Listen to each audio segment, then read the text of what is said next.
নমস্কার বন্ধুরা, আশা করি আপনারা সকলে ভালো আছেন। আজ আমাদের বিদ্যালয়ের চতুর্থ শ্রেণীর ছাত্রী কৃত্তিকা পালের জন্মদিন। তো আজকে এই জন্মদিনটা আমরা ছোট্টভাবে উদযাপন করছি, কারণ স্কুল প্রায় পরীক্ষা শেষ হয়ে গেছে। তো আমি আজকে ওদেরকে বলছিলাম বই জমা দেওয়ার জন্য, গল্পের বই জমা দেওয়ার জন্য, প্রজেক্ট জমা দেওয়ার জন্য। তো ওইভাবেই কয়েকজন আসছে, কয়েকজন চলে গেছে, ও একটু দেরি করে আসাতে। তো ওইভাবে ওর বাচ্চা সব পায়নি। তো কিছু বাচ্চা আছে, আমরা সবাই যারা যারা আছে তাদেরকে নিয়ে ওর যে জন্মদিন সেটা আমরা উদযাপন করছি।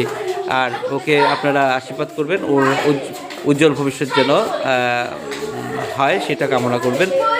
এই হলো আমাদের কৃত্তিকা। Happy birthday.